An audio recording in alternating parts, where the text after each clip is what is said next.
Hola, buenos días, bienvenidos a esta transmisión de Joaquito Parlanchín, a esta invitación y muchas gracias por aceptarla. Vamos a hablar hoy sobre la importancia de la masticación para el desarrollo de los niños y para que podamos avanzar en el proceso evolutivo de nuestros hijos, en su desarrollo de comunicación, en cómo vamos a prevenir los trastornos del lenguaje para potencializar su desarrollo. Vamos a estar hoy con la doctora, con la doctora Jenny Muñoz, quien es la líder de este proyecto, Joaquito Parlanchín. Así que primero, buenos días, doctora, ¿cómo está? Buenos días. Bueno, Muy vamos bien, a, señora, en su desarrollo y de muchas gracias por estar comunicación, acá en cómo conmigo vamos a prevenir los en trastornos esta del lenguaje transmisión para aquí de Joaquito para potencializar ti. su desarrollo. Vamos a estar hoy con la doctora Jenny Muñoz, quien es la líder de este proyecto, Joaquito Parlanchín. Así que primero, buenos días, doctora, ¿cómo está? Buenos días, ¿cómo está? Muy bien, tenemos un delay ahí raro, pero bueno, no importa.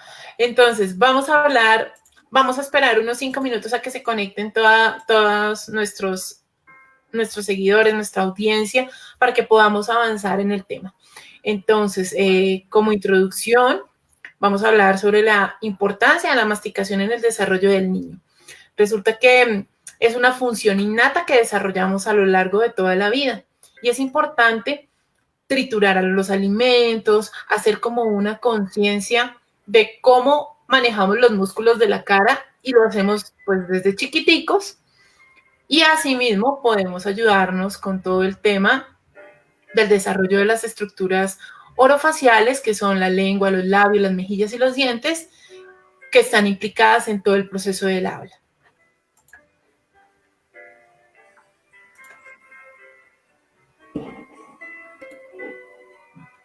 En este momento, adicionalmente a eso, vamos a hablar de cuál es la relación que hay entre la alimentación en la primera infancia junto con el tema del lenguaje, de cómo se desarrolla el lenguaje, pues de la mano de la alimentación.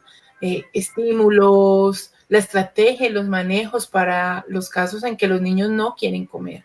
En los momentos en que si los niños acumulan la comida y no la pasan, ¿qué es lo que pasa físicamente? ¿Qué es lo que pasa en algunos casos psicológicamente para poder darle un manejo a estos temas? Sabemos que en nuestra audiencia, tanto maestros como padres están dentro de nuestros asistentes. Así que queremos que estén cómodos, que se sientan bien y se sientan bienvenidos con toda esta información que vamos a transmitir el día de hoy junto con la doctora Jenny Muñoz, quien nos estará hablando de cómo se hacen los procesos también con jardines, cómo los pueden aplicar y cómo los pueden implementar como parte de su programa de educación en este momento para poderlo hacer de manera virtual. Vamos a hablar sobre algunos de los problemas médicos más recurrentes, como lo son la rinitis, en los temas de respiración, cómo afectan a la hora de la masticación y la deglución en cada uno de los niños. Vamos a esperar un momento.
Bueno, yo creo que ya podemos empezar. Ya pasaron los 5 minuticos, así que vamos a hacer esto oficial. Buenos días, les habla Adriana Prieto y los saludamos desde Joaquito Parlanchín, una opción de terapia fonoaudiológica en Colombia. La líder de este proyecto es la fonoaudióloga Jenny Muñoz, egresada de la Universidad del Rosario con más de 30 años de experiencia en el área clínica y educativa. Doctora, buenos días. Buenos días para todos. El día de hoy vamos a hablar y vamos a brindar el apoyo a padres y a maestros para estimular el lenguaje en la primera infancia. La doctora Jenny Muñoz ha creado programas y asesorías con el objetivo de prevenir los trastornos del lenguaje y potencializar el desarrollo en nuestros niños. ¿Qué tal todo este tema del desarrollo de los niños y cómo está completamente relacionado el tema de la alimentación y el tema del lenguaje, doctora? Bueno, antes de iniciar la charla, discúlpame un momentico, voy a dar un agradecimiento a varias de las personas que me acompañan porque son muy especiales para mí. Agradezco muchísimo al Jardín María Paula, a su directora y docentes que asisten a la charla, a todo el personal de la Sombrillita Azul, donde he ejecutado parte de mi proyecto, al Colegio Santiago Alberión y a todo su personal, a Chatlin Reynoso, gran amiga mía, directora de Mundo Diverso, a mi colega Olga Lucía Feijó, del Inner Center de KSI, donde también tuve un enorme aprendizaje. A todos ellos les agradezco. Vamos a entrar en materia. El proceso de alimentación es una de las conductas prepúnicas, es decir, que viene antes del lenguaje. Los mismos órganos que utilizamos para hablar son los mismos órganos que utilizamos para comer. Y ese proceso madurativo se da desde la etapa que nosotras denominamos prelingüística. Por eso quise ese abordaje para poderle dar a todas las personas que asisten como la base teórica de la alimentación y la vamos a concatenar en el manejo específicamente en el jardín infantil. ¿De dónde sale la idea? Sale de la observación de los comedores de los jardines infantiles, donde se observan múltiples problemas de alimentación en los niños, también de una gran falta de integración entre ese trabajo de comedor y casa y del desperdicio de alimentos que se da en los jardines infantiles a raíz de que los niños pues tienen dificultades para comer y las alteraciones que se provocan tanto a nivel nutricional como de neurodesarrollo de los niños y de las habilidades comunicativas al no tener este proceso adecuadamente desarrollado. De esto sale esta idea. Está el proceso de masticación y deglución, que es uno de los que más nos incumbe y va a favorecer con las estrategias que les vamos a ir dando ese trabajo. Claro que sí, doctora. Adicionalmente a eso, cabe resaltar que tanto el tema de la masticación y deglución en el preescolar no quiere decir que esto sea un tema exclusivo de jardines, ¿verdad? O sea, esto es un tema que tiene que ir de la mano, tanto con lo que realizan los padres como los programas, las terapias, es un trabajo integral entre el papá, la terapia, el jardín y el niño. Sí, eso es lo ideal y eso es lo que vamos a lograr. Entonces, ¿te parece si entramos ya en materia? Perfecto, sí, señora. Bien. Bueno, la masticación y el lenguaje expresivo tienen los mismos órganos que participan para lograr la trituración del alimento y la producción de los fonemas están en la cavidad oral. La cavidad oral tiene unos, digamos, órganos que son pasivos y otros que están activos. Los órganos pasivos está el paladar duro y están los dientes, que son los que, digamos, se mantienen quietos durante el proceso. En la parte de atrás está la úvula y más atrás está el velo del paladar, que hace un cierre específico de la parte de la nariz cuando uno traga el alimento. Y está la lengua. En la lengua me voy a detener un poquitico. La lengua es el músculo más hábil de todo el cuerpo. Ahí donde la ven, tiene unos 17 músculos que permiten que la lengua ascienda, descienda, vaya hacia los lados, pueda rotar y pueda vibrar en la parte de la puntita de la lengua que nosotras denominamos ápice lingual. Tiene unos movimientos que se llaman peristálticos, que son unos movimientos como ondulatorios, que son los que permiten la propulsión del alimento. Cuando uno rasga el alimento, entra a la cavidad oral y la lengua hace ese desplazamiento de ese alimento hacia las arcadas dentales. La idea es que cuando la lengua está bien, esa coordinación de esos movimientos se dan de manera sincrónica y la primera fase de la deglución ocurre sin dificultad. La lengua también tiene terminaciones nerviosas que ayudan a detectar si el alimento está frío, si el alimento está caliente. También en la parte digamos, de adelante hacia atrás está la detección de todos los sabores de la lengua. También ella puede determinar si los alimentos son grumosos, si son de textura pastosa, si son de textura soluble. Entonces, ahí donde la ven tiene una gran cantidad de actividades y es, digamos, uno de los primeros órganos que nosotros intervenimos para lograr que el niño pues pueda comer bien. ¿Cómo nos damos cuenta si la lengua es una lengua activa? Generalmente con la cantidad de saliva que tiene la lengua. Una lengua con mucha saliva quiere decir que es una lengua que poco se ha movido. Es una lengua que poca habilidad motora tiene para tanto la alimentación como para el lenguaje. También la posición de la lengua es supremamente importante dentro de la calidad oral.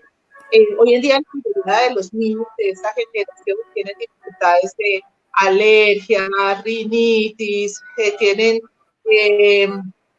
obstrucción a nivel nasal. Eso hace que el niño descienda la mandíbula y la lengua caiga. Uh-huh. Generalmente vemos al niño así. Entonces, ya desde ese momento podemos determinar que la parte de alimentación puede tener alguna dificultad. Pues, que médicamente se manejen los aspectos de vías aéreas superiores, esto lo maneja ya la parte del pediatra y la parte del otorrinolaringólogo, en la parte de alergénica de los niños. Pero como docentes debemos tener en cuenta que la mayoría de niños tienen alergias, las rinitis alérgicas y demás, que hacen que haya esa respiración bucal y desde un principio la lengua esté mal ubicada. La lengua debe estar ubicada detrás de los incisivos superiores, detrás de estos dientes superiores, en unas arruguitas que se llaman rugas palatinas y ella debe permanecer allá arriba. ¿Ah? Ese es el puesto de la lengua. Y si ella pues no tiene una posición adecuada, se altera toda la sincronía intraoral para la ingesta de alimentos y para la producción de varios fonemas. Siguiente. Bueno, doctora, ahí quisiera de pronto hacer un pequeño tipcito. Sabemos que la lengua debe tener una limpieza. Sí, la lengua debe tener, sobre todo en las primeras etapas con la toma del seno y la toma del tetero, inclusive ya cuando ingresa el niño al jardín infantil, la lengua debe permanecer limpia, rosadita como es. Cuando uno abre una boquita y tiene una lengua con una mancha blanca, quiere decir que la lengua no la están limpiando. La lengua se debe limpiar con el cepillito dental. Si el niño lo permite, el cepillito dental, si hay rechazo, uno coloca el cepillito de adelante hacia atrás con toquecitos firmes, ¿sí? Antes de manipular hasta donde el niño lo resista y finalmente logra hacer un barrido del alimento que hay ahí. La idea es que cuando ellos se cepillan los dientes en el ABC, la lengua también se cepille y se le retire el alimento que queda encima de la lengua. También es importante que miremos las formitas de la lengua. La lengua tiene diferentes formas. Hay unas lengüitas en forma, que la puntita es en forma de corazón, y otras que son puntuditas y otras que son anchas y gorditas. Entonces también eso le da habilidad a la lengua para ubicarse en el momento de propulsión del alimento y en la producción de algunos fonemas. Entonces, digamos, los niños que tienen la lengua que termina en corazoncito tienen un pequeño escape de la parte del aire en el momento de la producción del fonema R y R, y se demoran un poquito más en producir. Ok. Y ya entrando en la siguiente información, que es el área de succión, pues tengo una pregunta ahí sobre ese tema, y es la importancia de hasta cuándo debemos darle pecho a nuestros hijos, y de ahí pues ya desarrollar el tema del lenguaje, si esto tiene mucho que ver, si no tiene mucho que ver, y pues que usted nos explique, doctor. Bueno, el tema, la succión es ay, casi se me cae el celular, qué pena. La succión es una actividad refleja de los 0 a los 3 meses. Existen varios reflejos que van a integrar el proceso de succión, mordedura y masticación. Entonces, uno de los primeros reflejos es el reflejo de búsqueda, donde el niño al rozar el seno va buscando hacia el lado donde siente la piel. Ahí se empieza a activar ese reflejo de succión. Entonces, hacia donde a veces uno le hace en la mejilla hacia el bebé y el bebé va volteando para buscar, digamos, como el seno. Otro se llama puntos cardinales, donde uno toca y presiona los 4 puntos que hay en boca, ¿sí? Y la lengua se debe dirigir a cada uno de los puntos donde uno está tocando, cuando está el reflejo de puntos cardinales. Y está el reflejo de activación de la succión, que es un movimiento de adelante hacia atrás de este músculo que hay acá, que se llama orbicular. En ese momento, la eyección que tiene el líquido que entra a la cavidad oral activa unos movimientos ondulatorios que son los que permiten que el líquido se vaya hacia la parte de atrás. Digamos, la Organización Mundial de la Salud refiere que la succión se debe dar, la succión de seno debe estar más o menos hacia los 2 años, ¿sí? No la mayoría de niños al nacer tienen el reflejo de succión activado. Hay niños ahorita que tienen la parte de ser prematuros y todo ese sistema nervioso está inmaduro, y el fonoaudiólogo es el que activa ese reflejo de succión manualmente para que el niño logre hacerlo. Inclusive en las primeras etapas de los niños prematuros, el succionar les desgasta bastante el peso. Entonces a veces toca ayudarles ingiriendo o proporcionando el líquido con jeringas en pequeñas cantidades para que el niño pues se alimente. Pues es el, digamos, como es el ideal que debe introducirse en la cavidad oral, porque el pezón se adapta a la forma de la boca y no presiona tanto el paladar duro. Lo ideal es que siempre se alimente el niño semi-sentado. En los jardines que yo he estado, cuando tienen la sala maternal, la docente que está a cargo o la auxiliar que está a cargo de la sala maternal, así el niño sea normal, sin ninguna dificultad, debe comer de manera vertical o semi-sentado. Después de que el niño se le da el líquido con su teterito, o la mamá que asiste a lactarlo en el jardín, el niño debe permanecer por lo menos 20 minutos vertical, porque en esas edades uno tiene 2 esfínteres que se cierran cuando uno consume el alimento, y en los niños esos esfínteres a veces están inmaduros.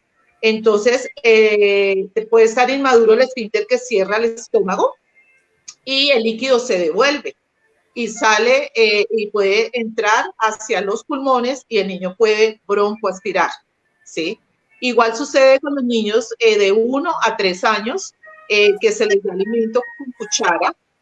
Los he visto cuando los alimentan, el niño entra en una somnolencia porque la parte de alimentación gasta calorías, entonces el niño se duerme comiendo, entonces se duerme con la cabecita así y la laringe está presionada y el esfínter, la epiglotis, que es la que cierra la vía que va hacia el pulmón, no se activa y el alimento se puede ir al pulmón y el niño broncoaspirar y morirse.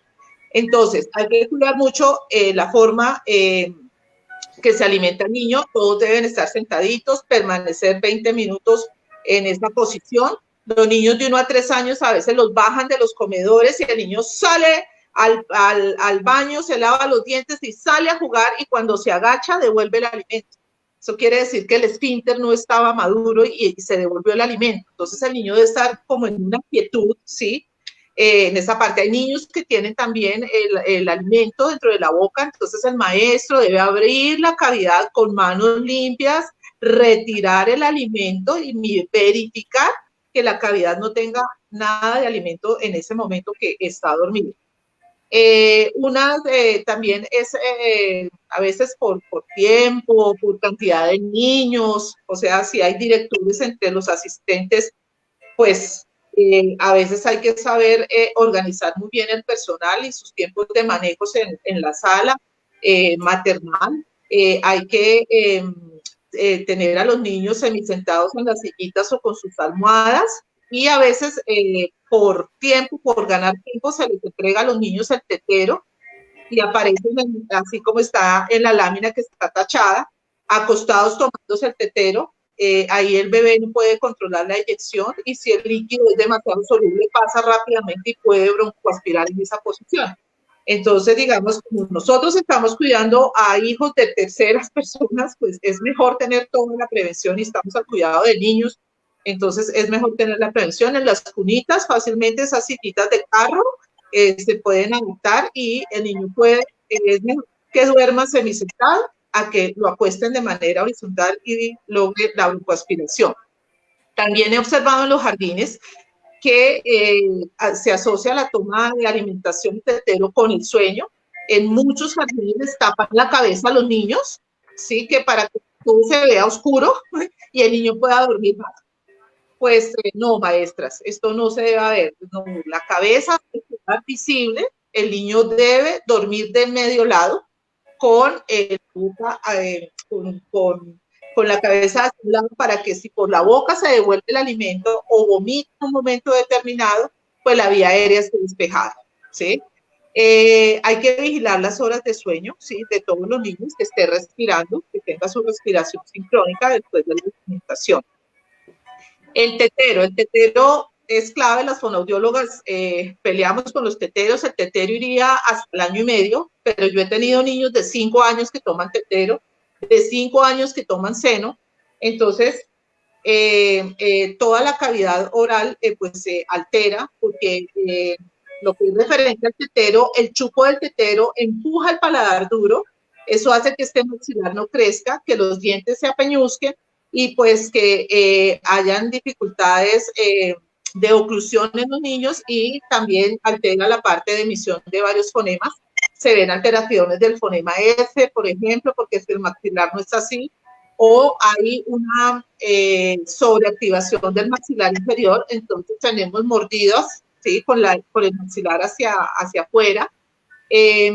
Lo ideal es que el tetero se retire, mirar muy bien el tetero que se pide. En los jardines el tetero, debe haber un tetero en el jardín que debe guardar todas las normas de bioseguridad, de limpieza y de aseo, pero lo preferible es que la mamá le mande su tetero desde la casa con toda la limpieza e higiene de bioseguridad de acuerdo al tiempo que se tenga en la sala maternal del jardín. Claro, entonces sí. En esa primera medida, entonces estaríamos hablando que va primero pues la alimentación por el seno, siguiendo el tetero de acuerdo a las edades y siguiendo el vaso que es especial con un chupo, con una boquilla, perdón. Bueno, la idea de quitar el tetero debe hacerse en conjunto con la casa. Tanto la docente de la sala maternal o sea, la de párvulos, porque a veces llegan a párvulos y caminadores y párvulos llegan con, entonces debe ser conciliada con la casa, porque a veces el jardín retira el tetero, pero en la casa no. Entonces estamos mandándole doble información al niño. La idea es que se haga un consenso y se hable y el papá sea consciente y acepte lo que se le está refiriendo con respecto a esa toma de tetero. Generalmente el más difícil de quitar es el de la noche, porque a través de la succión pues se relaja y demás. Igual el chupo de tensión tampoco es positivo que el niño lo tenga por largo tiempo de uso. Para ciertos momentos sí cambia y se generan dependencias para el sueño, para dormir y demás. Entonces la idea es que se haga un consenso y se pueda retirar los chupos como teteros con apoyo de los papás. Luego, estos mismos vasos tienen una boquilla, el vaso de boquilla es positivo para que pues, el niño logre succionar desde ahí. Una parte de la succión es así por gravedad y otra es cuando uno chupa con el pitillo. Uno necesita una presión negativa y una fuerza grande en los maceteros para poder absorber el líquido cuando uno toma el pitillo. Entonces hay que preparar, digamos, como al niño para ese proceso. Primero los vasitos son de asas, se recomiendan en estas edades los vasos plásticos y posteriormente el vaso normal, sin las asas y demás. Entonces, ese es el camino que se sigue para la toma de alimentos. Que es ideal que en los vasos pitillos los líquidos sean espesitos para que los cacheticos hagan fuerza y el niño pueda activar muy bien sus maceteros y empiece a ejercitarlos. Ok, ya tenemos varias preguntas en los comentarios. Les agradecemos a toda la audiencia. Vamos a hacer un espacio de 10 minutos al final de la charla para poder despejar sus preguntas. ¿Está de acuerdo, doctora Yani? Sí, sí. Perfecto. Bueno, siguiente. Después de que el niño ya tiene como el manejo, entre los, digamos, a los 3 meses se integra el reflejo de succión. Sobre los 5 meses aparece el reflejo de masticación, o sea, a un bebé, si uno le hace apertura de la cavidad y le hace estimulación sobre las arcadas donde van a estar las muelitas, él hace inmediatamente un cierre del maxilar. También aparece el movimiento de masticación, que es el movimiento sobre los 7, 8 meses, la apertura y cierre del maxilar. Eso aparece en los bebés, ¿sí? Cuando están listos. Sobre las 8, 12 meses aparecen los dientecitos, aparecen los incisivos, digamos, son los primeros que aparecen según la teoría, pero hay muchos niños que erupcionan primero los caninos, suele suceder. Que es importante que estemos atentos, que los niños para estar en el comedor, para manejar bien el rasgado, deben tener los incisivos, por lo menos, los centrales, superiores e inferiores, los caninos, los premolares y molares. Cuando esa dentición está así, ya el niño puede hacer el rasgado y el proceso de trituración del alimento.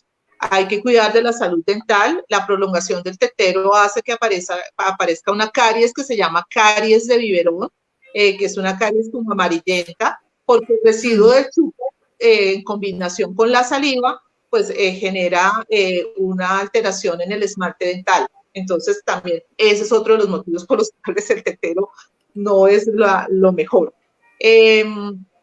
Y lo importante es que los niños hagan el rasgado del alimento con el canino. Los caninos y el primer incisivo, lo ideal que los niños partan las galletitas, la manzana y demás con estos dientecitos. Llega el manejo de la cuchara. La cuchara, bueno, por toda la publicidad y por todo lo que hay, a nosotros nos encanta lo extranjero, entonces las cucharas como de un plástico es el que empiezan a darle a los niños. Yo soy amiga de que el niño debe enfrentarse a lo real. Lo real es que usted come con una cuchara de metal. Esa es la realidad de la vida. Así vamos a comer toda la vida todos. Entonces, las cucharas torteras son unas de las ideales para alimentar a los niños en el jardín, unas cucharas que tengan peso. Y eso sí les digo a todo el personal y a todas las directoras que me escuchan, las cucharas deben ser del tamaño de la boca de los niños. Entonces, la mayoría de los niños son alimentados con cucharas de adulto. Entonces, a ellas, o sea, uno en la boquita no le puede introducir la cuchara grande de adulto más el alimento, porque la apertura de la boca sería mucho y se daña toda la sincronización de los movimientos para la deglución. Entonces, ¿qué es lo ideal, maestras? Que los niños coman con cucharas de metal que terminen en puntita, que sean profunditas y que pesen.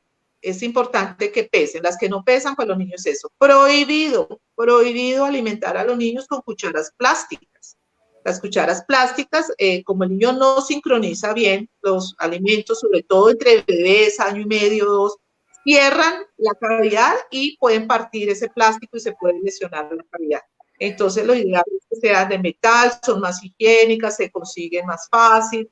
Los niños que tienen, que requieren y que no logran esa coordinación entre la cuchara y la boca, entonces se les puede poner peso a la cuchara con una cintita, ponerles algo de peso para que el niño lo pueda agarrar o el agarre esté. Entonces el niño primero agarra así la cuchara, lo ideal es que termine pues agarrándola como es la misma forma de agarrar el lápiz. Entonces la idea es que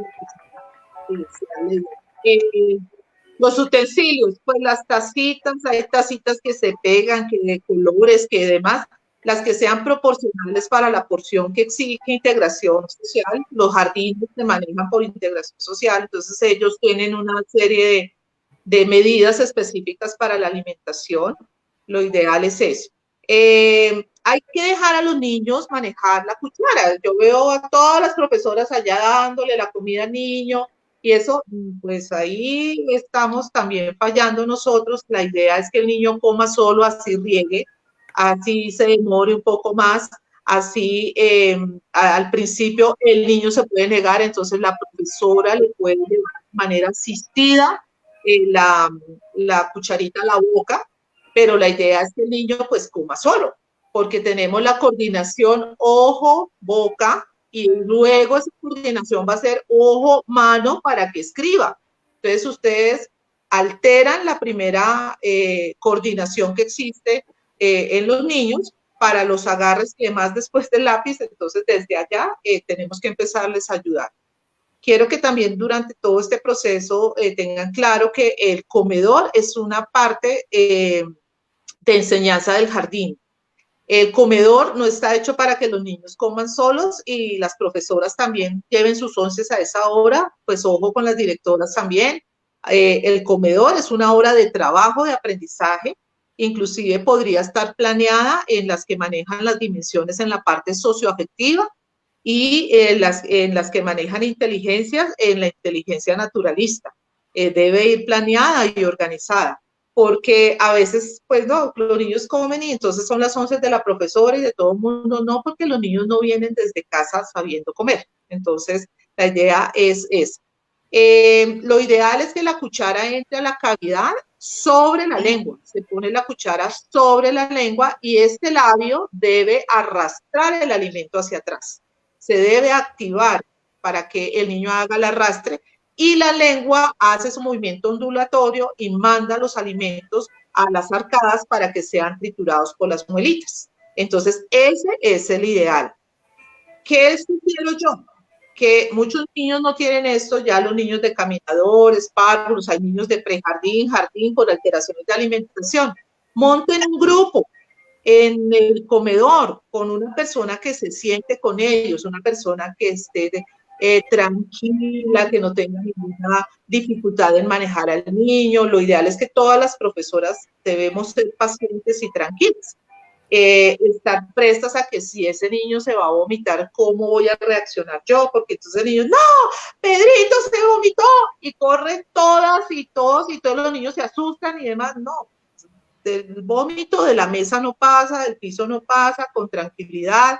Esos niños que son vomitones, entonces pidamos a la casa ropita de cambio, pongámosle un babero grande, busquemos una mesa donde estén solamente los niños con esa dificultad, o los niños que tienen dificultades para comer y demás, siéntenlo con un niño que coma bien.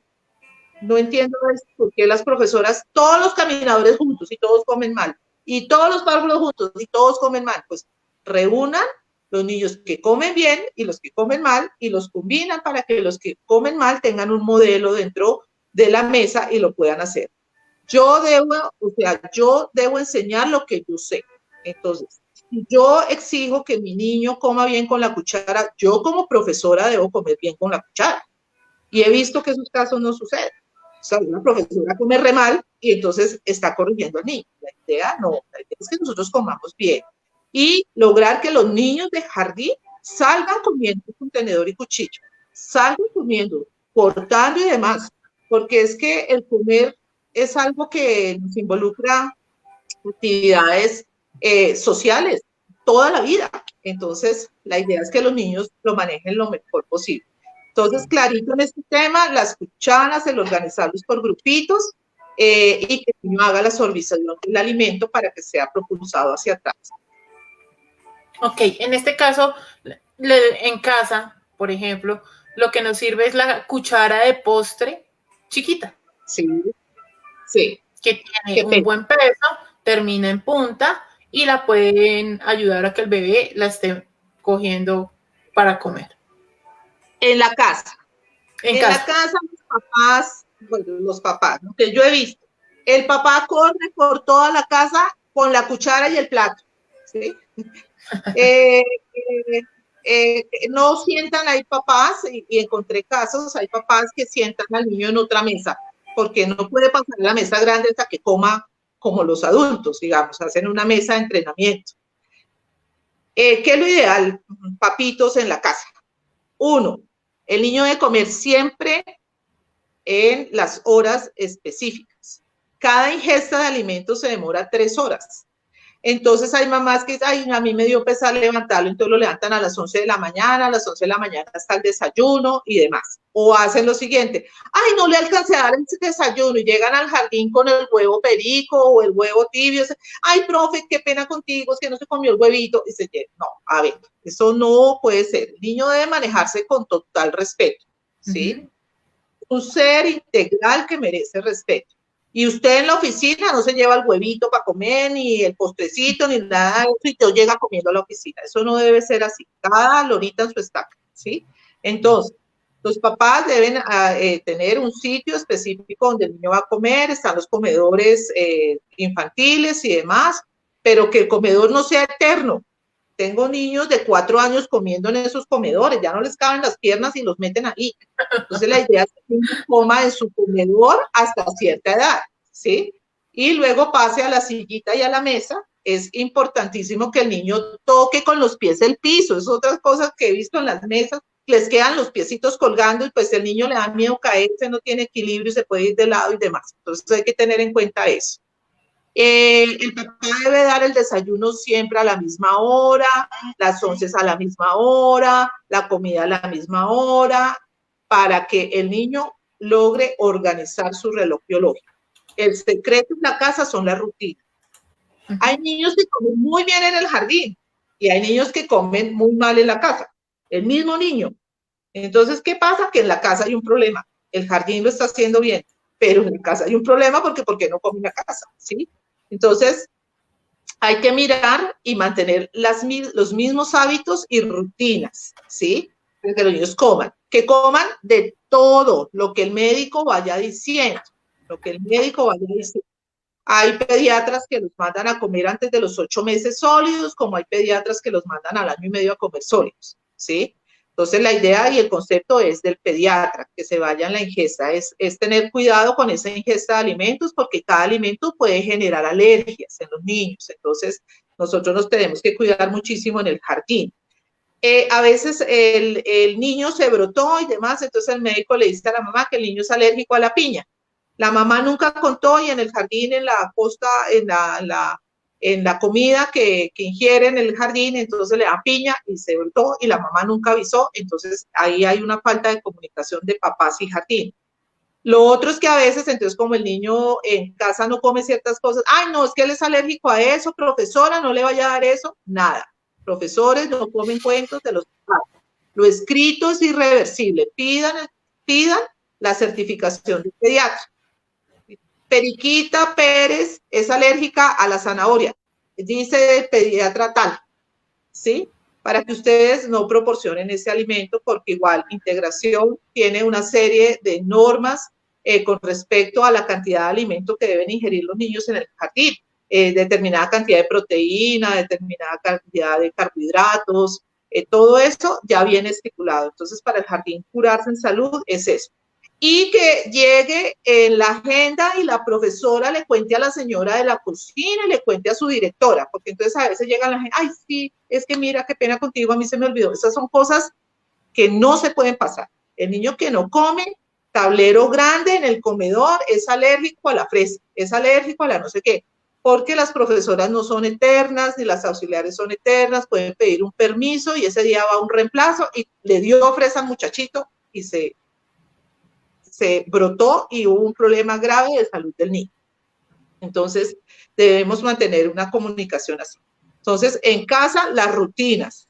En casa, si yo le voy a dar el desayuno al niño, debe ser con toda la calma del mundo y con toda la tranquilidad del mundo. La ingesta es cada 3 horas. Hay papás que tienen el concepto de que el niño gordo es el niño sano y el niño gordo es enfermo también, eso.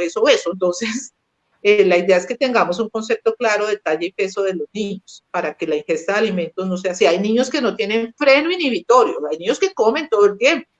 Ay, mire, y volvió a comer y se comió. Entonces, ay, no, que es un niño que tiene buen apetito. No, es un niño que no tiene freno para decir, no quiero comer más, ya está lleno y a veces hasta logran vomitarse y generamos ya patologías inclusive mentales de alimentación porque nos parece gracioso que el niño haga eso en este momento. Entonces, lo ideal no es eso. Lo ideal son las porciones adecuadas a la edad y demás. Lo ideal son las rutinas y los tiempos de ingesta de los niños. ¿Sí? Eso es lo que debemos tener en cuenta en esta parte. Y proporcionar la cuchara normal, los elementos más normales. O sea, ubiquémonos que el niño va a crecer y va a ser como nosotros, entonces lo normal, lo que es normal. Siguiente. Bueno, entonces aquí viene la mordedura, como ya les dije, se hace entre los incisivos y los caninos. Los trozos que se presentan de alimentos son supremamente importantes. En los jardines infantiles hay el consumo de la sopa, el seco y el juguito. O sea, son 2 líquidos y el seco. Generalmente las porciones de pollito vienen desmenuzadas, las de carne también las he visto como desmenuzadas. Lo ideal es que los cuadritos sean como de 1 centímetro de grandecito para los niños que tienen dificultades en alimentación y para evitar atragantamientos, el ideal es cortado en trocitos. El niño puede coger con la mano, pero la idea es que esa es una fase que se inicia mano-boca, pero la idea es que después sea cuchara-boca y luego tenedor, cuchillo, y llevemos el tenedor a la boca y llevemos el trozo de alimento cortado por nosotros. La idea es que esa mordedura sea placentera para el niño con los alimentos que lo proporcionan. Hay unos fáciles. Se puede iniciar estas galletitas rondalla, en las 11 se puede activar bien el reflejo de mordedura, se introduce el alimento en forma diagonal y el niño haga el cierre y se parte el alimento. Luego por la salivación, el alimento empieza a ablandarse sobre la lengua. Uno tiene una saliva espesa y una saliva líquida, soluble. Entonces, la soluble es la que moja el alimento y la saliva espesa es la que hace que se forme como el bolo alimenticio y quede convertido, digamos, como en una masita más consistente para que por el movimiento peristáltico de la lengua, pues pase hacia atrás. Hay que, pues, pasarles trocitos de zanahoria, esos muslitos del pollo, cuidando de que el trozo sea tan grande que él no, pues, se lo vaya a comer completo. y permitirles, digamos, como esa parte. Que también les sugiero a las profesoras, no entiendo también por qué les sirven toda la comida a los niños, o sea, todo, el seco, la sopa, entonces riegan el jugo, riegan la sopa, eso no, por partes, primero la sopa, entonces la sopa, y segundo la sopa, y la profesora le dice, la sopa se toma así, entonces la profesora hace el modelo y le dice al niño, ¿cómo se toma la sopa? Ahora hazlo tú, y el niño lo debe hacer por imitación al modelo que le están dando, ¿sí? Luego se retira, a veces solo se toman media sopita y demás. Bueno, los lunes son desastrosos, los lunes llegan desastrosos porque los papás en la casa no mantienen las rutinas del jardín y el lunes llegan desastrosos y no comen, entonces toca volverles. Ya digamos entre miércoles y viernes ya están comiendo perfecto, entonces escoger también al papá y hacerle las recomendaciones de los niños que están comiendo bien, que mantengan esas rutinas y cómo se les está dando en el jardín. Luego después retiramos la sopa, pasamos a la mesa solamente el sólido y ojalá que en platicos bonitos, que fueran no los pandos, sino los otros que son como honditos para evitar los regueros, ¿sí? Para evitar regueros. Entonces, desde la loza del jardín tenemos que pensarlo, directoras, y las cucharitas del jardín, el uso de la servilleta, a veces la servilleta va de adorno, entonces también el uso de la servilleta para limpiar las comesuras y demás en los niños. Esa sería, digamos, como lo clave, y estar también con los elementos que permitan que si el niño riega, a veces hay niños que tienen este orbicular muy fofito, muy hipotónico, entonces se riega el líquido por las comisuras labiales, entonces hay que hacer como ese entrenamiento para que logre tener mayor fuerza en ese orbicular. Eso es en cuanto a la mordedura, no hay que escoger alimentos específicos, bueno, para los entrenamientos las galletitas y luego se pasa a las frutas, la pera y luego la zanahoria y finalmente podemos partir un coco, ¿sí? Hay que cuidar la salud dental de los niños, entonces mirar, avisarle a la mamá, porque la mamá, mira, el niño tiene así, le falta eso, o le faltan los caninos y nadie dice nada, o sea, hubo la profesora que le dio alimento todo el año y no se dio cuenta de eso. Entonces, la idea es comunicar pues todo lo que les estoy pidiendo y manejar casa, jardín, deben manejar el comedor en forma conjunta. Siguiente. Ok, entonces ahí estamos hablando sobre en la parte de la mordedura, sobre los reflejos orales, los cardinales y cómo se hace el ejercicio de deglutir y pasar. Sí. Perfecto. Hasta ahí. Bueno, ya esta lámina la traje a colación para que miren, hay las dos válvulas que yo refería que se activan en el momento de la deglución como tal. La deglución tiene 3 fases. La primera fase es una fase voluntaria de la deglución, que es la que intervenimos las fonoaudiólogas. Las otras fases son involuntarias y esas ya las interviene el gastroenterólogo y ya las interviene la parte médica. Pero nuestra responsabilidad de que ese bolo alimenticio llegue hasta la parte posterior de la lengua totalmente triturado, si es de nosotros, entonces debemos cuidar de que pues el alimento vaya así triturado a la parte posterior y logre pasar. Cuando se pasa, el velo del paladar obstruye la vía nasal, o sea, en ese momento el velo cierra el paso del líquido hacia la nariz. Y en la laringe, en la parte de atrás, está un musculito que se llama la epiglotis y él se acuesta totalmente sobre la tráquea y cierra el paso hacia la parte pulmonar. Entonces debe haber una perfecta coordinación entre estas dos válvulas para que ya el bolo alimenticio esté listo a pasar. Y ya empiece toda su fase involuntaria con movimientos del esófago, se capten todos los nutrientes, se llegue y se abra la parte del estómago, se divida el alimento y pase por el intestino delgado y el intestino grueso y se absorban todos los nutrientes. Sí debemos tener en cuenta que en la vía aérea puede estar alterada por las respiraciones bucales, por el tamaño de las adenoides, Hoy en día los niños son totalmente alergénicos, entonces tienen una rinitis bastante fuerte, que puede recomendar la profesora. Entonces, en esas citaciones que hacen a los papás, nos gustaría, lo vemos respirando mucho por la boquita, nos está alterando tales y tales procesos en el jardín, y quisiéramos que el pediatra diera su concepto. No podemos darnos las de doctores, todos, simplemente es lo que observamos, y el papá, lo que el jardín dice es por el bien de los niños, ¿sí? Hay muchas veces en que uno refiere la dificultad, pero el papá hace caso omiso, y luego ya más grandecito vienen problemas mucho más delicados para los niños, y eso se debió solucionar en el momento en que se les dijo.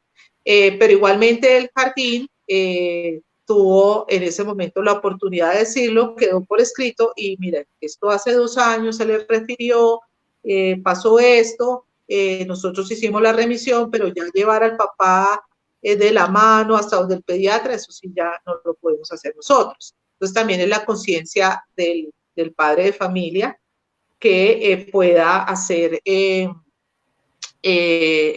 la diligencia médica para solucionar la dificultad del niño. En muchos países europeos, en muchos ciudades, inclusive de Sudamérica y demás, la primera, el jardín de infantes es lo más importante en el proceso educativo de los niños. El jardín es la base que construye el proceso de aprendizaje de los niños. Por eso debemos afanarnos en los más mínimos detalles, porque hay que pensar que si la base de la casa nos queda mal hecha, pues la casa se nos cae. Entonces, la idea es que la base nos quede bien construida, y la base son los jardines. La base es la maestra que está ahí al frente. Entonces, a las maestras les digo que es una responsabilidad grande, que son unas profesionales supremamente importantes en el proceso de desarrollo de los niños, y hay que tomarse este trabajo con seriedad. Y al papá les digo que se le debe dar el puesto que es a la maestra. La maestra no es la nana del niño, no es la cuidadora del niño. La maestra es un profesional que está haciendo un aporte supremamente importante en una etapa supremamente importante. En la edad del jardín ocurren las 2 migraciones neuronales más importantes para los procesos de aprendizaje de los niños, para el aprendizaje del lenguaje, para el aprendizaje de la lectoescritura y para el aprendizaje de todo lo que necesitamos para la vida, ¿sí? Entonces hay cosas como que se pasan alto el juego, ay, que el jardín es el juego, y el juego sí, el juego es jueguen con la pelota, no, ¿cómo se juega? La maestra es la que enseña cómo se juega, cómo comparto el elemento, cómo le doy a ese elemento diferentes facetas. Entonces la maestra debe estar involucrada. A veces los descansos de los niños, entonces es la charla de corrillo de las profesoras, y los niños allá, ay no, mira, se cayó, ¿y tú por qué le pegaste a Periquita? ¿Y por qué no sé qué? Porque no les han enseñado a jugar. Entonces el maestro debe estar involucrado en todos esos espacios que se suponen son descansos para los niños, se suponen, pero en esos procesos debe estar involucrado el maestro, y es un momento primordial donde se les debe trabajar. Tenemos una gran responsabilidad. Yo tengo niños, hago la evaluación de niños de primaria para el ingreso a un colegio, y los agarres de los lápices son así. Y este niño no pasó por jardín, no fue al jardín, sí, nunca le dijeron que el lápiz no se agarra así, no. Entonces hay que decirlo, maestros, hay que leer, hay que investigar. Ahora, todo lo que yo diga, pueda que alguna diga, ay, no, eso no debe ser verdad. Verifiquen que lo que uno u otro profesional les dice es cierto, ¿sí? Entonces, es también cuestión de qué tanto es importante mi función dentro del desarrollo del. Y ya, pues, para cerrar el tema de la deglución, si eso funciona bien, el alimento va propulsado. Si no funciona bien, tenemos que empezar a trabajar desde el jardín con herramientas simples hasta donde da la parte pedagógica. Si no, hay que hacer la remisión, pero la remisión debe ser con una sustentación para que el papá, pues, la capte de la mejor manera y la pueda llevar. Si no hace esto, entonces va a pasar esto y eso. Entonces, el papá ya va a decir, sí, lo tengo que llevar al pediatra. Y si el papá hace caso omiso, pues realmente lo que yo le refiero a los papás, el niño es del jardín o del papá. Del papá, el papá va a tener toda la vida al niño y pues si no hace lo que corresponde en estas primeras edades, pues él es el que va a sufrir las consecuencias, no el jardín lo dijo a tiempo, pero sí es responsabilidad del jardín decirlo a tiempo. Finalmente, bueno, ya el tema de alimentación es solamente básico, el comedor y la organización del comedor, hay que pensar en los tiempos, hay que mirar las ingestas, hay que también educar a los papás, ahí es donde nosotros estamos como en ese proceso de hacer las charlas, esta charla pues es para papás y profes, pero la idea es que podamos hacerlo abierto a más personas que lo requieran, inclusive la señora de la cocina también interviene bastante. Es que Periquito siempre le doy le doy un poquito más porque es que él come más, ¿no? Lo que dice integración, cómo es, porque pues a nosotros nos rigen unas reglas. Siguiente. Los niños que se niegan a comer y así hay que mirar las dietas y demás, mirar que si solamente es el día lunes que se niega a comer, entonces podemos deducir que en casa el fin de semana pues comió las cosas que le agradan y solamente lo que a él le gustaba. Entonces es importante que la persona que maneja al niño primero lo siente de manera adecuada, le presente los alimentos, se los nombre, le diga y se anteponga qué va a hacer. Bueno, lo vas a probar conmigo, mira, yo pruebo un poquito, ahora pruebas tú. Que deje como la adversión al alimento. Es importante presentar el alimento y no retirarse. Eso es clave.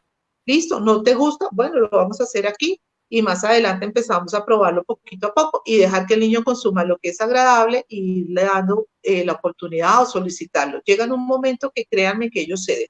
Ellos ceden y probaban, nosotros tuvimos varios niños que no probaban determinada fruta. La papaya no les gusta porque huele a vómito, ellos lo han dicho así, huele a vómito, no, mira, es rica, le echamos un poquito de miel, ¿sabes? Se le presenta así decorado y demás. Lo ideal es que el plato permanezca en la mesa 20 minutos, que digamos que conserva su temperatura y todo que está perfecto para que el niño lo consuma. Si finalmente no lo hace, se retira el plato sin ponerse brava. Uno no come a los gritos, uno no come con el regaño encima. Entonces, lo ideal es que usted estudió para ser preescolar. Entonces, el niño no tiene la culpa de que esa parte que le toca manejar y la saque de quicio y demás. Entonces, la persona que maneja alimentación debe ser una persona con mucho autocontrol para que pueda manejar a los niños, ¿sí? Entonces, le da para probar y demás. Y si finalmente no lo logró, se retira el plato y en la siguiente ingesta ya va a tener hambre. Entonces, ya se le coloca el alimento y ya empieza a probarlo y ya porque el niño tiene hambre. Los papás desde la casa, pues tengan en cuenta los horarios del jardín, cuál es la hora de almuerzo de los niños, cuál es la hora de las primeras 11 que les dan, porque a veces el desayuno se lo dan como a las 9 a las 10 y llegan a comer 11 para no perder las 11 que pagaron. Entonces, hay cosas que uno dice, no puede ser, o sea, no puedo obligar al niño a que coma además y que regurgite y vomite, pues porque los tiempos no están. Entonces hay que tener en cuenta eso. Siempre hacerlo en el comedor, el tema de alimentos, con todo el tema de bioseguridad, la limpieza, los implementos y demás. Entonces es importantísimo esa parte. Y así se va acercando el niño al alimento que se niega a comer. Siguiente. Este es el grave problema de la mayoría de los jardines. Los niños que acumulan la comida y no la pasan, ¿sí? Entonces, como ya hemos visto todo lo de la lengua y demás, de toda la estructura oral, entonces, ¿qué puede estar sucediendo? Que la lengua no tiene los movimientos de propulsión y por eso no manda los alimentos hacia atrás, que los alimentos son demasiado grandes, no están cruzados en trozos, que el niño pueda que haya comido hace una hora y entonces no tenga hambre, entonces lo que hace es acumularlos, o que finalmente sí, los cacheticos, los maceteros no tengan fuerza, entonces no pueden sacar los alimentos de los carrillos y poderlos mandar hacia la lengua. La lengua tiene movimientos laterales para trasladar el alimento de una arcada a otra. Los que somos diestros masticamos más por el lado derecho que por el lado izquierdo, por eso somos asimétricos también, digamos, en la parte facial. Entonces hay que mirar al niño qué es lo que le pasa, qué es lo ideal, retirar ese alimento de la boca de los niños, pasarle trozos pequeños, las cantidades que estén en la mesa que no sean el mundo, porque por comer más, pues no se está obteniendo nada. Que es importante que las profesoras cuando los ven así, a veces he visto que les dan más comida para que cuando tenga ese mundo de comida en la boca, pues pase, así sea entero. Eso no es lo ideal. Ubíquese si a usted le hicieran eso. Entonces, como el niño no se puede defender, tiene que aceptar y tolerar y les llenan más la boca y les dan agua para que pase. Entonces, eso no es lo ideal, eso es una agresión total, eso es alejar al niño de la alimentación con toda la paciencia y con todo el amor, retirar el alimento, cortar en trocitos el alimento y pasarle de a trocitos para que el niño pueda hacer la ingesta y averiguar y estar seguros de las horas en que comió el niño. Finalmente lo que se puede hacer es un masaje, ¿sí? Cerrar con cuidado la boca del niño para que logre pasar, un masaje en la laringe, hacia abajo, para que haga el paso. Si no lo logra, retiramos el alimento, esperamos la siguiente hora de alimentación para volverlo a hacer con el niño. Esto no es mágico, esto no es de un día para otro, esto es de meses de trabajo, ¿sí? Tienen todo el año escolar para que lo logren hacer. Entonces eso, e írselo comunicando al papá, pero con argumentos que de verdad sean valederos y demás. Y los papás hacen lo que la profesora ha ido trabajando con el niño a diario. Siguiente.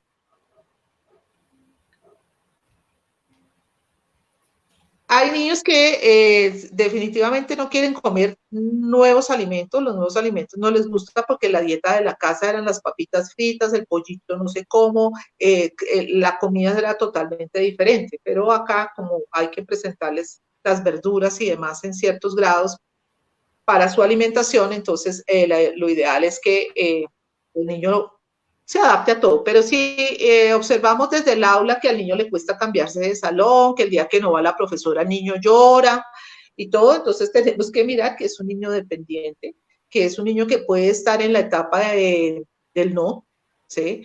Entonces tenemos que investigar cómo toda la parte emocional del niño. Hay una parte muy cercana al lóbulo frontal. En el lóbulo frontal está todas las áreas de expresión del lenguaje, pero cerquita del lóbulo frontal está la parte emocional. Entonces, la emoción tiene que ver también con la parte de alimentación y del lenguaje, ¿sí? Entonces, tenemos que mirar, es el niño que pasa en casa, puede ser que los papás tengan peleas, se estén separando, que el papá no lo ve hace tanto.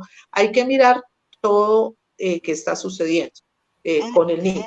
Y igual, el acercamiento es el mismo, el alimento se le debe colocar al niño, siempre intentarlo modelándole yo, luego solicitarle al niño, echarle algo de lo que al niño le gusta, ¿sí? Vamos a comer solo este poquito, ¿sí? Y evitar los premios, no, entonces te doy la gomita al final, no, los carbohidratos y los dulces, ustedes saben que esos pelean con la parte nutricional, entonces la idea es que el niño no coma por un premio, el niño debe comer porque tiene hambre y porque es saludable para él.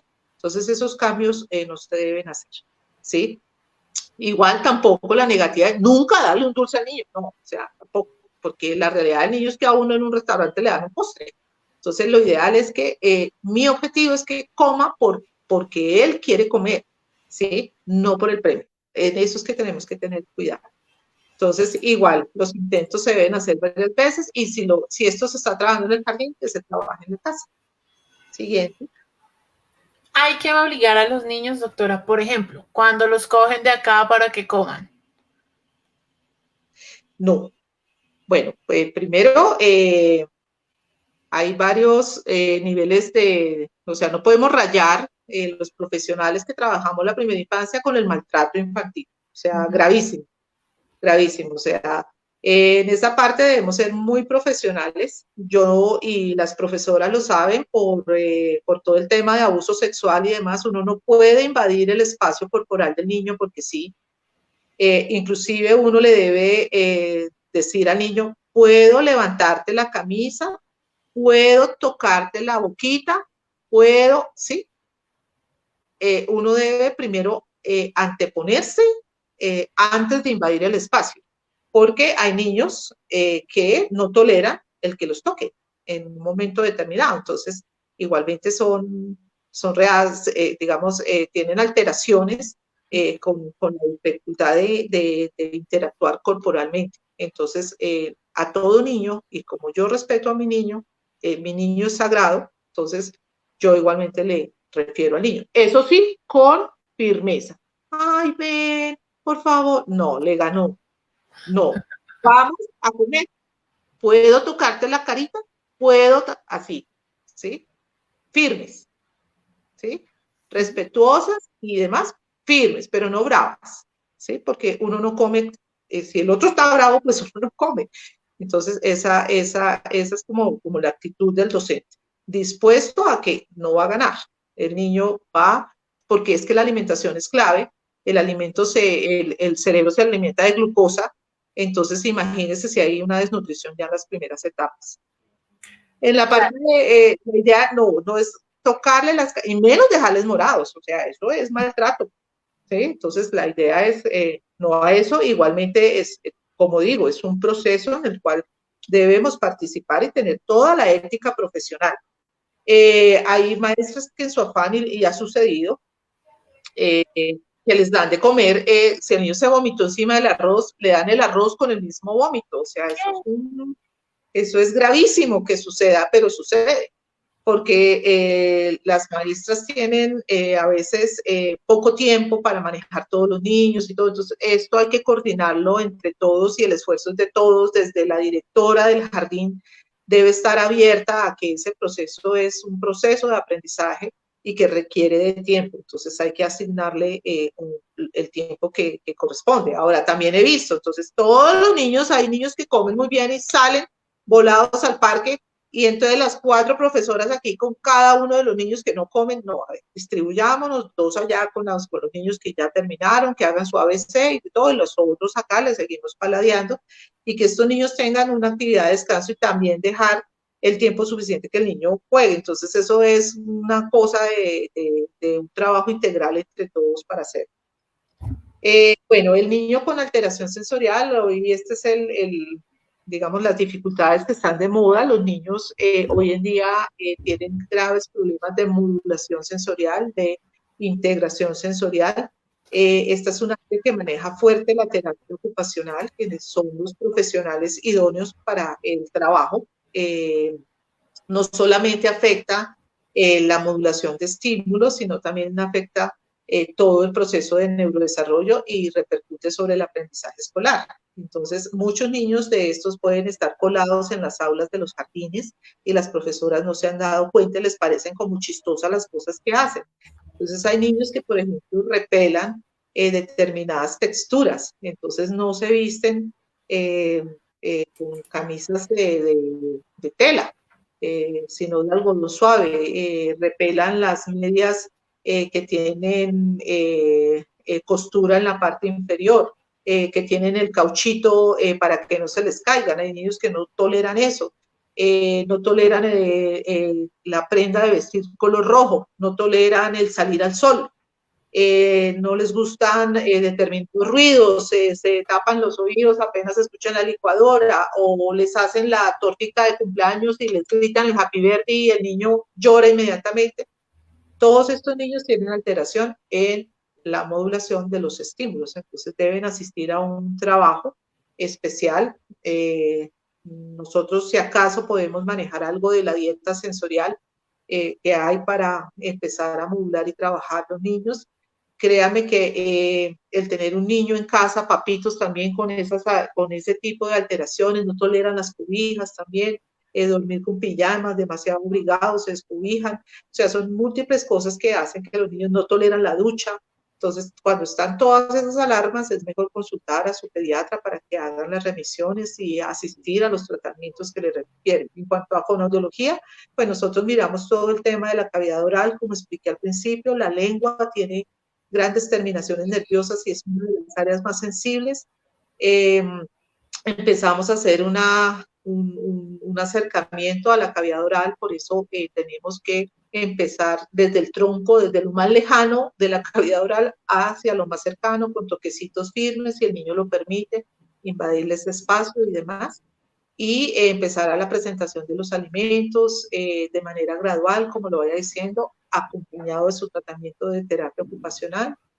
Y son niños que evolucionan, en estas edades evolucionan muy bien y logran mirar y lograr integrar todas las precurrentes que requieren para la alimentación, para el lenguaje y para el aprendizaje. Entonces, estos chiquitos sí, lo ideal es hacer el tratamiento completo con los profesionales que competen. Si tenemos un buen diagnóstico pediátrico, pues son niños que van a evolucionar adecuadamente. Pero el maestro sí debe estar atento, que si yo observo eso, pues si repela las medias o los cauchitos o el ruido y demás, pues ¿qué va a aceptar el alimento o determinado alimento? Solo comen algunas cosas que para ellos son, digamos, fáciles de procesar dentro de su sistema sensorial.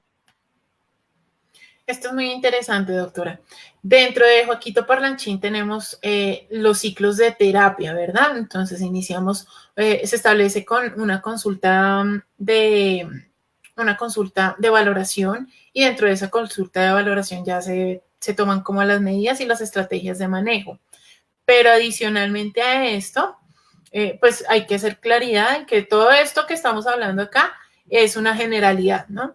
O sea, no podemos dar casos específicos porque cada niño es un universo totalmente distinto y cada uno tiene un desarrollo distinto.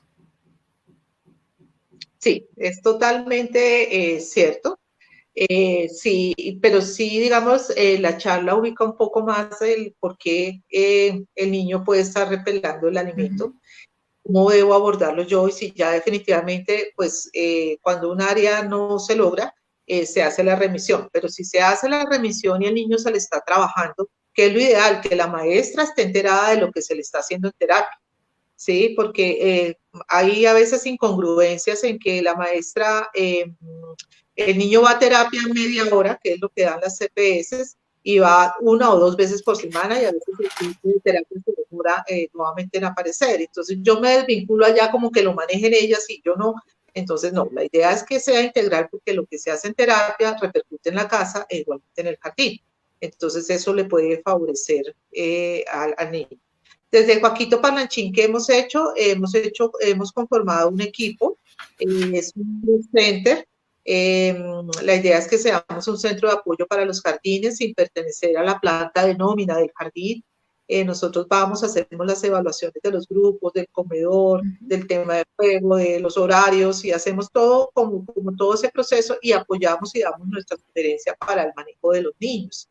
La fonoaudióloga asiste al jardín. Hemos visto que por premura de tiempo de los papás les es difícil llevar a los niños a las terapias y que pues culminen los tratamientos. Entonces, con la asistencia de la fonoaudióloga al jardín o de las terapeutas al jardín, se maneja de manera integral el caso del niño. Entonces, tienen mejores resultados en más corto tiempo. Nosotros establecemos ciclos de 8 terapias en cada una de las áreas, y en 8 terapias tiene que haber un cambio. Hay terapias que son eternas, o sea, yo me aterro que hay niños, no, pero es que él lleva como 3 años de terapia. También hay que mirar hasta dónde hay un tope terapéutico, y que ya un niño que ha sido tan viciado de terapias tenga respuestas a la terapia. También hay que mirar el tipo de patología que es. Hay terapias que son crónicas, que son terapias de mantenimiento. Entonces, una cosa es una terapia rehabilitatoria, una terapia que va a volver a dar una habilidad que se tenía. Otro es una terapia habilitatoria, que es la que usamos en los jardines, que es dar estimulación a ciertas áreas que tienen falencias, y otra es una terapia de mantenimiento, que es ya en pacientes crónicos que ya no van a lograr mayor evolución. pero si no se les da la terapia, entonces la persona va a evolucionar. Entonces, la idea es tener muy claro el tipo de terapias que se van a hacer. ¿Cuáles son las estrategias de manejo? Entonces, ya para pasar a las preguntas, las que he venido dando, todas las que he venido dando, y lo ideal es tomarnos este trabajo muy en serio. Somos la base del proceso de desarrollo de los niños. Tenemos todo el proceso y todo a nuestro alcance para lograrlo. Es cuestión de organizarlo. Esto no necesita las grandes cosas, sino tener toda la voluntad y todo el conocimiento para que los niños, su primera infancia, pues logren superar todas las falencias que puedan presentar en su neurodesarrollo y en este caso en la parte de las habilidades comunicativas. Ok, doctora, muchísimas gracias. Entonces, ¿entramos al área de las preguntas? Sí. Listo. Nos dice Olga Lucía Reina. Tiene que ver si cuando bebés no chupan bien, tiene que ver, o sea, debe ser, dice, tiene que ver cuando bebés no chupan bien. Entonces, ¿hay alguna correlación entre que los bebés no puedan tener su desarrollo a la hora de succionar? Hay que mirar por qué no chupa bien. O sea, los niños cuando nacen tienen una evaluación que se llama APGAR. El APGAR debe tener una puntuación, ¿sí? Y los médicos hacen esa valoración y deben tener unos reflejos totalmente activos en el momento que se valoran. Al minuto de nacido les hacen pues eso, a los 2 minutos tiene este y a 3 minutos tiene eso. Hay que mirar si el APGAR, como dio, ¿sí? Si hubo algo durante el embarazo o durante el proceso de nacimiento del niño que haya disminuido la habilidad para succionar, entonces ya es un síntoma de alerta, porque la succión tiene que estar presente desde antes de nacer. Inclusive hay imágenes de los fetos haciendo la succión del pulgar. Entonces el reflejo debe estar activo. Ok. Se nos cayó un poquito la comunicación. Bueno, mientras retomamos la comunicación, podemos ir hablando sobre lo que hemos venido hablando a lo largo de toda la conversación con la doctora. ¿Doctora, ya? Sí. ¿Estamos nuevamente? ¿En qué quedaron? No, estábamos hablando de que sí había una correlación y que teníamos que revisar por qué el bebé no hacía su succión de una manera correcta. Bueno, la succión tiene que estar presente desde el momento del nacimiento, eso lo reporta el médico, ellos le hacen un examen que se llama APGAR. El APGAR tiene una serie de reflejos que el niño debe presentar en el momento de nacer y debe estar activo el reflejo de succión. Inclusive desde el vientre ya el reflejo de succión está activo, se han visto imágenes de fetos haciendo la succión del pulgar. Si no succionó, entonces lo primero que hacer es no recibir el seno y digamos como en la sala de cuidados intensivos, donde esté en la incubadora, se hace la activación o en sala, en su cunita, eso se empieza la activación del reflejo con los reflejos anteriores que di de la parte oral, esos se activan por el trabajo de una fonoaudióloga o una enfermera jefe, ella lo hace. Si el reflejo de succión aún sigue siendo débil, hay otro tipo de aditamentos que le ayudan a los niños y de estrategias que se emplean, el poderlos alimentar con jeringa, poderlos alimentar con pitillitos, entonces hasta que él hace el agarre del chupo y del pezón y logra ese proceso. Lo importante es que lo logre, ¿no? Listo, la segunda pregunta. Sí, claro. La segunda pregunta que nos hacen es, sí, espérame, dice Luz Marina, ¿es conveniente dar reitero alterno? ¿Qué? Reitero alterno. Yo creo que es el tetero alterno, sí. Eso lo determina la parte médica. Igualmente la capacidad de eyección de leche de la mamá, las características del seno de la mamá, hay mamás que en un momento determinado tienen los pezones invertidos o tienen agrietación en pezones o la cantidad de leche que produce no es la suficiente y el bebé queda con hambre. Entonces sí, lo ideal es en esos casos hacer la alternancia entre el tetero y el seno. Pero la Organización Mundial de la Salud siempre ha referido que debe ser la alimentación de la lactancia materna, pues la número uno los primeros meses de alimentación del bebé. Ahí la importancia es escoger un buen tetero. El tetero, lo ideal es que el chupo pues sea un chupo que esté dentro de la cavidad oral, que no sea un chupo tan largo. Hay unos teteros que traen el número de huequitos de acuerdo a la etapa en la que se encuentra el niño. Entonces, cuando está tan activo el reflejo de succión, los huequitos ¿qué? Son 3. Entonces, para que el niño pueda hacer la absorción del alimento. La cantidad de leche, lo que se le echa a la leche, hay muchos trucos para los niños prematuros, a veces la leche debe ser el doble porque pues la parte de calorías es insuficiente, entonces el niño debe chupar más, entonces de acuerdo a la dificultad del niño se le da, pero sí es alterno, se ha visto muchos casos, lo ideal es que se retire el tetero a tiempo, cuando ya le nazcan los dientes el niño empiece a comer sus alimentos sólidos. Ok, nos pregunta Viviana Paola Cortés. ¿Cómo sugieres intervenir a nivel de alimentación en los niños o niñas que tienen alteración sensorial? En equipo con la terapeuta ocupacional, o sea, todo el desarrollo de las personas, de los seres humanos está de lo macro a lo fino, ¿sí? Entonces, lo ideal es que primero el abordaje lo haga terapia ocupacional, que es, digamos, el profesional idóneo.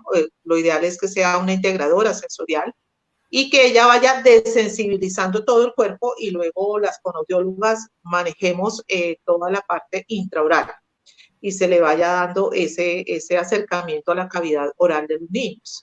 Entonces, se empiezan, generalmente nosotros tenemos el abordaje con texturas gruesas hacia las finas. Entonces, digamos, los toques a nivel facial van a ser con texturas gruesas yendo hacia las finas.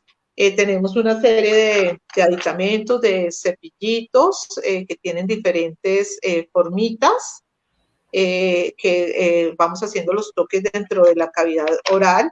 Tenemos estimuladores de fuerza, entonces son para los labios. Le ayudamos a la lengua a elevarse. Tenemos unas palanquitas específicas que ayudan al ascenso y descenso de la lengüita del niño. Estos son para meter la lengüita aquí en el medio y hacer los movimientos laterales. Con todos estos aditamentos metemos toda la parte de crioterapia, el calor, el frío y demás, y los sabores. Vamos dando los sabores. Eso son terapias muy chéveres, los progresos son buenos cuando el niño también, y cuando tiene lenguaje. Cuando no tiene lenguaje, sí vamos mirando de acuerdo al lenguaje gestual cómo va evolucionando ese acercamiento. Pero siempre vamos de lo macro a lo más fino y preparando la cavidad oral de manera asistida. Al principio nosotras hacemos los ejercicios y luego lo hacen los niños, introduciendo los alimentos pues con todas las estrategias para evitar una broncoaspiración. Claro, bueno, otra pregunta que nos hace Olga Lucía es: buenos días, para estimular el niño a comer, ¿qué tan buenos son los celulares o juguetes? Bueno, el tema de las TICs es un tema de los niños del siglo XXI. Yo soy de la convicción que uno no debe prohibir. O sea, para mí la prohibición no está, no tome trago y sale tomando trago. Entonces, no coma esto, entonces lo come. Entonces, igualmente, no al uso del celular, entonces finalmente el niño coge el celular. El celular tiene una serie de ondas magnéticas que impactan el área cerebral, ¿sí? Son digamos, unas ondas que pueden como adormecer un poco ciertas áreas cerebrales. Lo que está muy activa es la parte de cambio de colores y demás y de movimiento, ¿sí? Del celular. Y lo ideal es que o lo que decimos hoy en día es que cuando usted va a ir a comer y está invitada a comer en un restaurante, usted no coge el celular, ¿sí? Mínima educación, ¿sí? Entonces, el niño debe enseñarse que la hora de comer es de comer, ¿sí? Y el celular, que ven que te pongo la musiquita, no sé qué, pero la realidad de una persona es que le pongan musiquita para comer, ¿sí? Nosotros debemos educar a los niños para la sociedad, para la normalidad. Entonces, si usted llega al restaurante con los niños, hay un momentito que es que todos hagan silencio que voy a poner celular para mi hijo. No, eso no. Etiquetamos al niño como algo anormal. El celular lo que hace es eso, el niño presta atención a esos cambios, a veces ni siquiera entiende todas las cosas que le están diciendo. Entonces, lo ideal es que sea lo más normal del mundo. El celular se retira, la estrategia es la tranquilidad de la persona, la estrategia es que el niño tenga hambre, que si yo he hecho mis rutinas, el niño va a comer.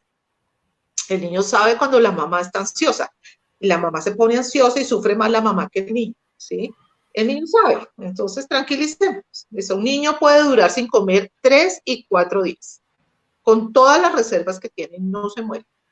No se muere. Entonces, hay que tener la paciencia en las estrategias. Esto es una estrategia que usan muy mal los papás y estos niños hay que tener mucho cuidado. Nuestros niños van a ser niños que van a usar las TICs toda la vida. Prohibirles el celular no, hay que educarlos. Educarlos el celular, sí.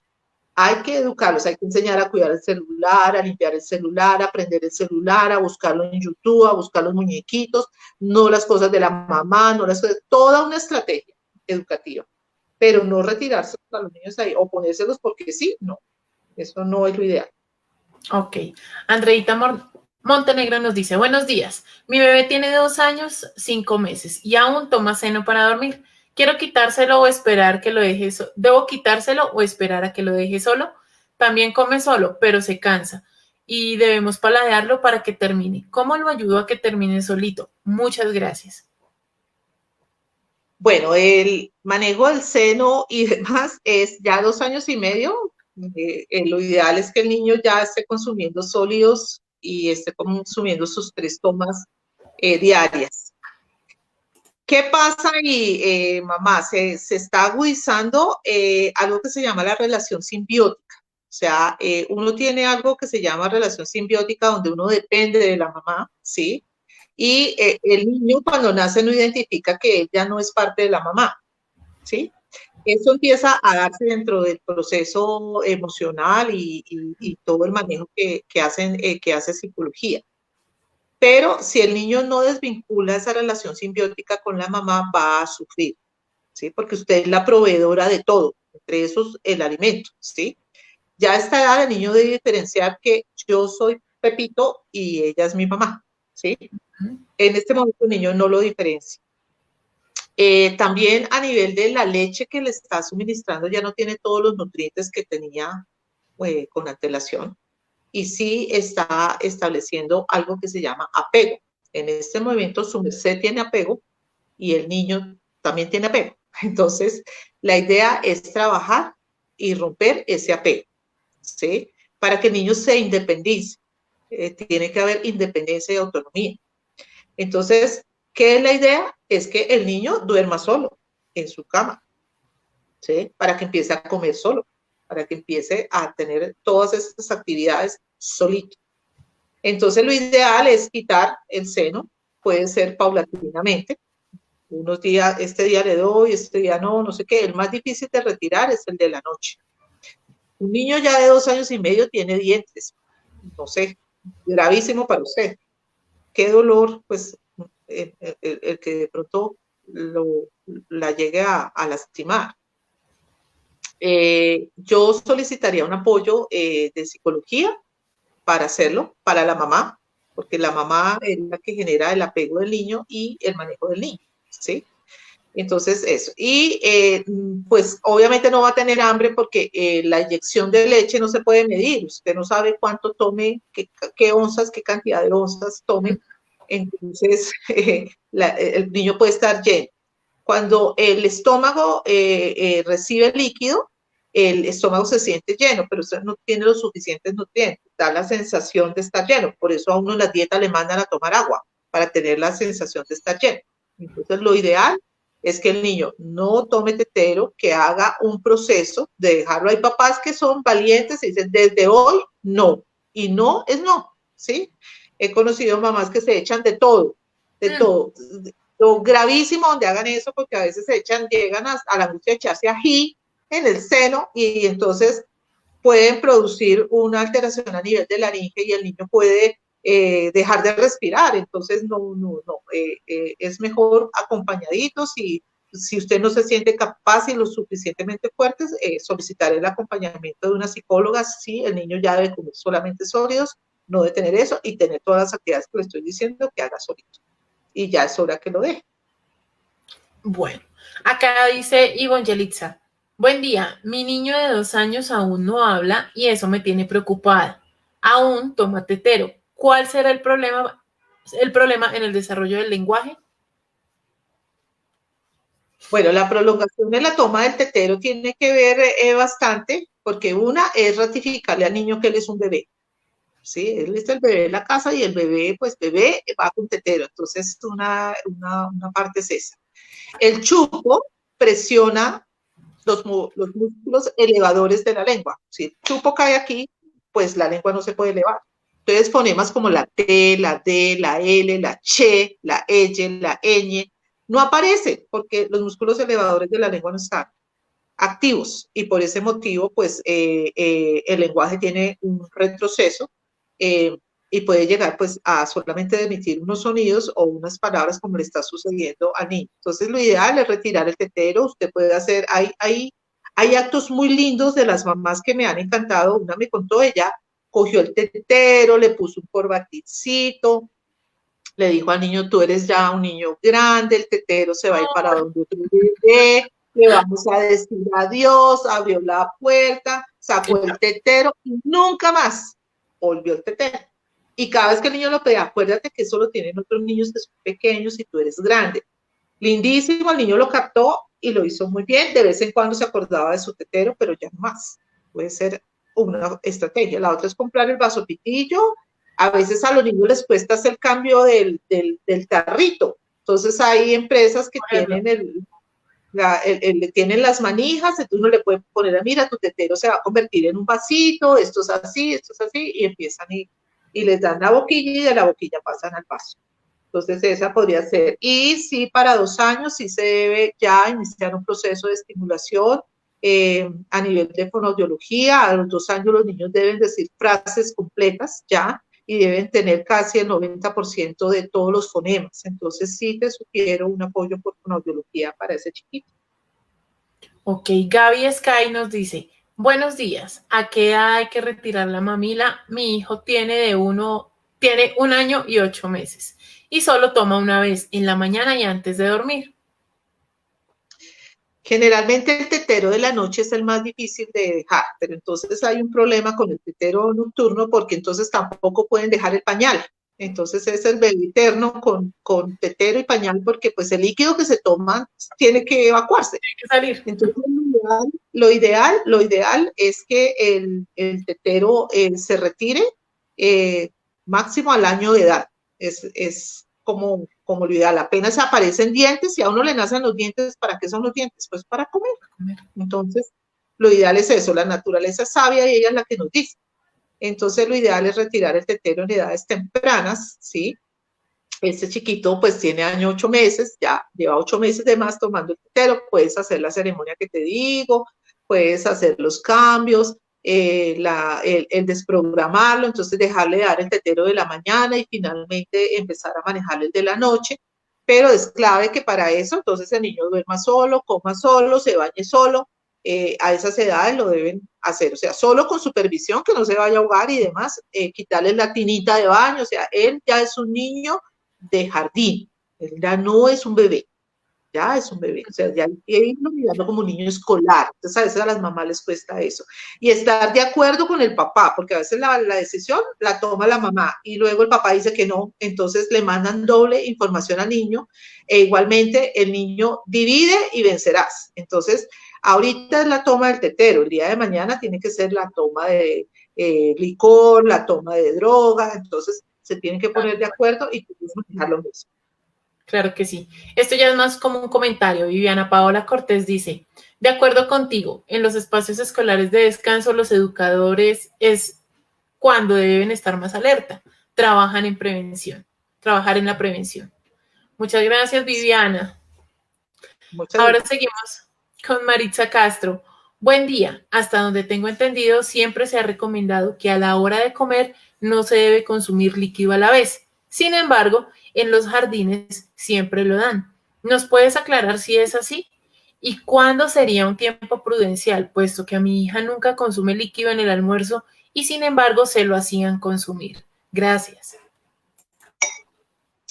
Bueno, nuevamente, esas son cosas que, digamos, específicas que se deben hablar en el momento en que se lleva al niño al jardín, ¿sí?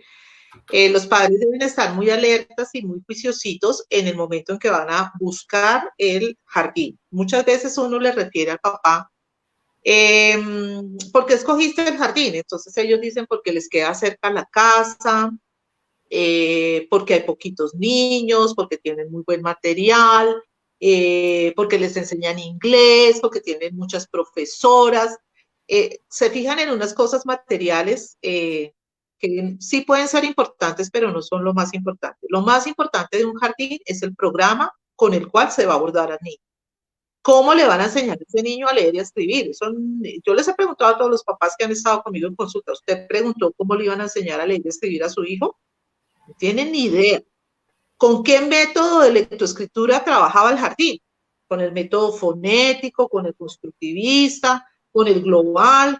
No tienen ni idea porque nunca lo preguntan. Lo que menos les interesa es eso. Entonces el concepto de ir a jugar, sí, este es un jardín que vamos a jugar, pero ¿sobre qué se basa el juego? La estructura. Piaget, sobre las actividades Montessori, o sea, todo eso lo tiene que tener el jardín muy claro, ¿sí? Entonces son una serie de estímulos y de cosas que el jardín tiene en un momento dado. Entonces todas estas cosas las debe manejar el papá y referirlas al jardín. Si esa es la forma de crianza, ¿sí? Y eso es lo que el papá ha establecido en su casa, el jardín no puede llegarlo a conocer porque sí, ¿sí? Porque el niño aquí sí, pero allá no, ¿sí? Y el papá también en esas tomas de decisiones debe nuevamente pensar que el niño está criado para la sociedad.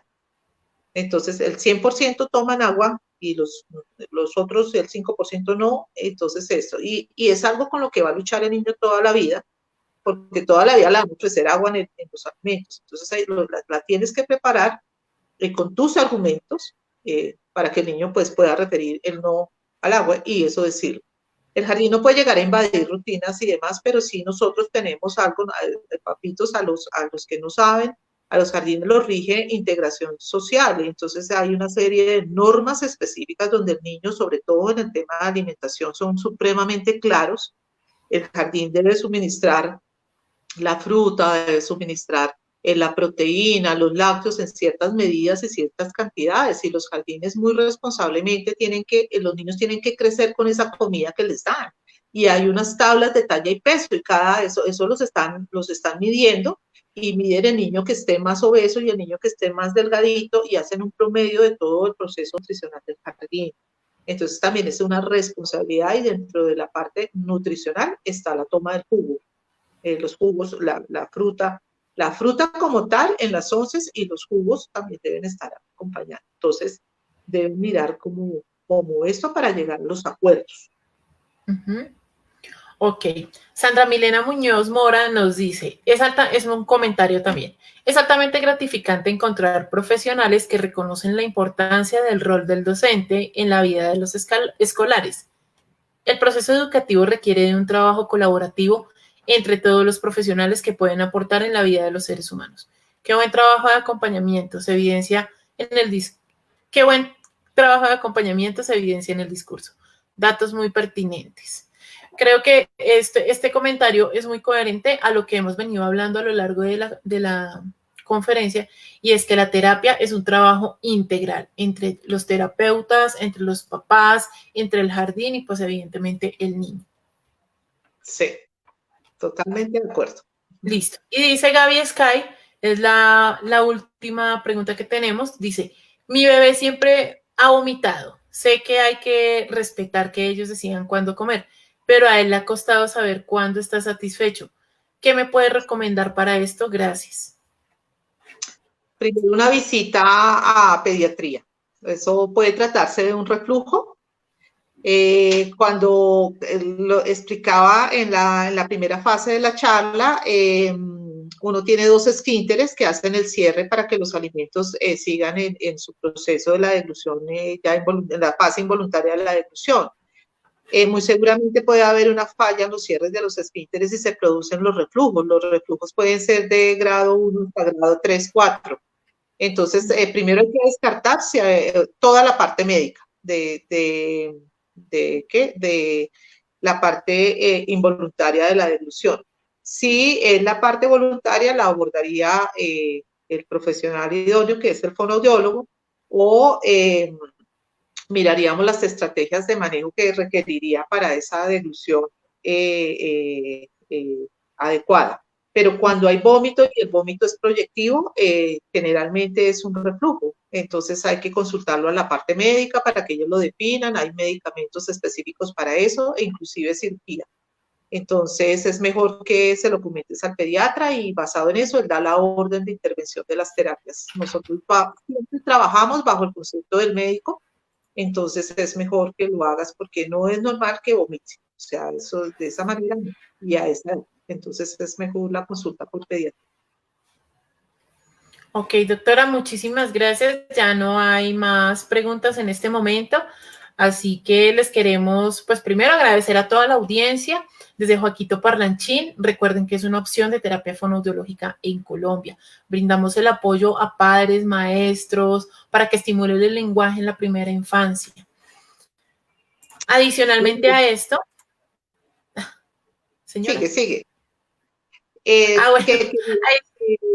De todas maneras, agradecer la asistencia y para establecer como un puente y que sigamos viéndonos, hay otra charla que vamos a dar sobre la estimulación del lenguaje infantil en época de confinamiento para los papás, para ayudarles en estrategias de manejo y de estimulación del lenguaje, que es supremamente importante en este momento que estamos solo en apartamento y bajando ciertos tiempitos al parque.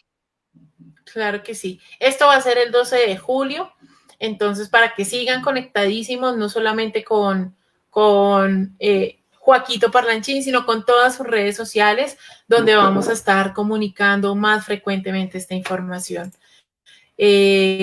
Agradecemos su audiencia. Recuerden que estamos en Instagram como Joaquito Parlanchín y en Facebook como Joaquito Parlanchín. Las consultas que van a ser personalizadas con la doctora y con su equipo de profesionales, las pueden realizar a través de la línea telefónica 314-254-3855. Doctora, ¿esta misma línea tiene también WhatsApp donde pueden escribirles? Sí, señora, sí. 314-245-3855 y a través del WhatsApp podemos coordinar una teleconsulta para casos específicos. Que quiero también decirle a los padres es que la vida de los niños tampoco es pública y eso, todo lo que comentan es parte de una historia clínica. Entonces, por eso es mejor hacerlo bajo el manejo de una teleconsulta. Eso sería lo que les podría decir, agradecerles mucho por haber estado con mi equipo y agradecerte a ti por tu valiosa moderación. Muchas gracias, nos vemos entonces el 12. Muchas gracias, doctora, y pues si todo sale bien y Dios lo permite, estaremos el 12 comunicando nuevamente y conectándonos con todos ustedes. Muchas gracias por acompañarnos y hasta luego. Hasta luego.